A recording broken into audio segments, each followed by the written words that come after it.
좋은 아침입니다. 목요일 아침입니다. 오늘 말씀은 호세아 14장 1절에서 9절입니다. 1절입니다. 이스라엘아 내 하나님 여호와께로 돌아오라. 내가 불의함으로 말미암아 엎드려졌느니라. 너는 말씀을 가지고 여호와께로 돌아와서 아뢰기를 모든 불의를 제거하시고 선한 바를 받으소서. 우리가 수송아지를 대신하여 입술의 열매를 주께 드리리이다. 우리가 아수르의 구원을 의지하지 아니하며 말을 타지 아니하며 다시는 우리의 손으로 만든 것을 향하여 너희는 우리의 신이라 하지 아니하오리니 이는 고아가 주로 말미암아 긍휼을 얻음이니이다 할지니라. 내가 그들의 반역을 고치고 기쁘게 그들을 사랑하리니 나의 진노가 그에게서 떠났음이니라. 이제 호세아 14장으로 이제 호세아서의 마지막 장입니다.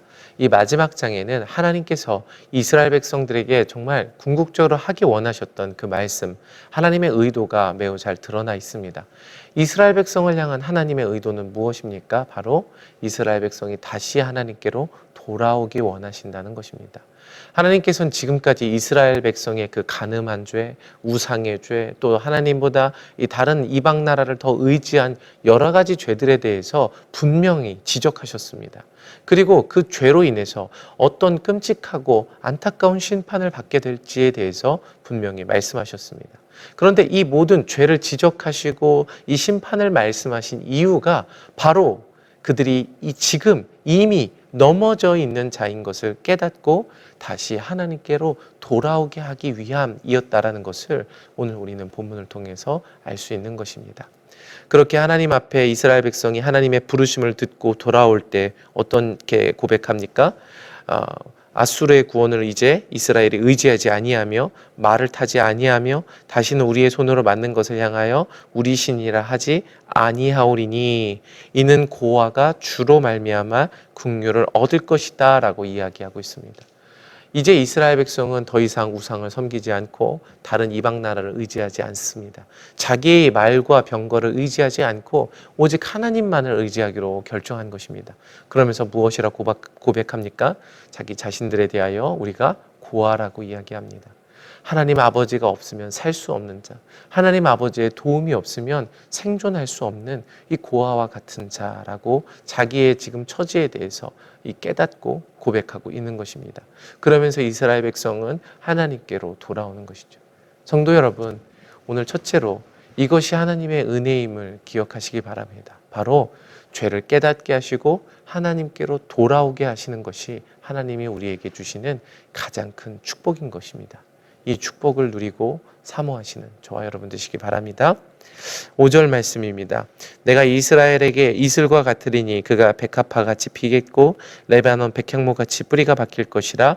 그의 가지는 퍼지며 그의 아름다움은 감람나무와 같고 그의 향기는 레바논의 백향목 같으리니 그 그늘 아래 거주하는 자가 돌아올지라. 그들은 곡식같이 풍성할 것이며 포도나무같이 꽃이 필 것이며 그 향기는 레바논의 포도주같이 되리라. 이스라엘의 이전 모습은 어떠했습니까? 이 이스라엘이 가나안 땅에 심기어져 있었으나 오히려 뽑히어서 다른 곳으로 던져져 버리게 될 처지였습니다. 또 하나님께서 이스라엘 백성을 축복하셔서 정말 풍성한 열매 맺는 포도나무와 같이 하셨지만 그럼에도 불구하고 이스라엘은 하나님을 버리고 우상을 섬기는 것이 그들의 모습이었습니다. 하나님께서 이스라엘 백성을 축복하셔서 그들에게 나는 기름을 넘치도록 주셨지만 이스라엘 백성은 그 기름을 오히려 우상에게 주고 이방 나라에게 주며 하나님의 축복과 하나님의 그 놀라운 은혜들을 무시했던 것이 이스라엘의 모습이었습니다. 그러나 이제 하나님께로 돌아오자 그들은 어떻게 회복되었습니까? 하나님이 주신 그 가나안 땅에 뿌리가 깊이 박혀 정말 물된 동산에서 시들지 않고 항상 열매 맺는 축복된 나무가 된 것입니다. 그들은 감람나무가 되어서 그 기름을 내고 그 기름으로 하나님께 예배드릴 수 있는 그런 자들이 되었습니다. 또 하나님의 축복을 온전히 받아들임으로 정말 놀라운 이 포도나무와 같이 풍성한 열매 맺는 그런 자들로 하나님께서 이스라엘 백성을 세우시길 원하시고 또 세우시고 계시다는 것입니다. 성도 여러분, 하나님의 뜻은 바로 이것입니다. 온전한 넘치도록 풍성한 은혜를 우리에게 베푸기 원하시는 것이죠. 8절입니다. 이스라엘의 말이 내가 다시 우상과 무슨 상관이 있으리요 하리라. 내가 그를 돌아보아 대답하기를 나는 푸른 잣나무 같으니 내가 나로 말미암아 열매를 얻으리라 하리라. 이것이 바로 회개하는 자의 모습입니다. 이제 우상과 완전히 단절되어 이제 더 이상 내가 우상과 상관없겠다라고 이야기합니다. 그리고 내가 푸른 잣나무와 같다. 변치 않을 것이다. 하나님 앞에 이 결단을, 이 중심을 변치 않고 하나님만을 향할 것이다 라고 이야기하고 있는 것이죠. 성도 여러분, 하나님의 꿈은 이것으로 정하여졌습니다. 그리고 하나님은 전능하셔서 오늘 저와 여러분이 혹 우상을 향하고 있다 하더라도 우리를 포기하지 않으시고 이 하나님의 축복으로 오늘도 우리를 부르고 계시고 인도하고 계시다고 말씀하십니다. 호세아서의 마지막 이제 결론입니다. 9절입니다. 누가 지혜가 있어 이런 일을 깨달으며 누가 총명이 있어 이런 일을 알겠느냐. 여호와의 도는 정직하니 의인은 그 길로 다니려니와 그러나 죄인은 그 길에 걸려 넘어지리라. 이 지혜를 깨달으시는 저와 여러분 되시기를 축복합니다. 하나님의 뜻은 우리를 향한 하나님 아버지의 뜻은 구원이고 생명이고 축복입니다.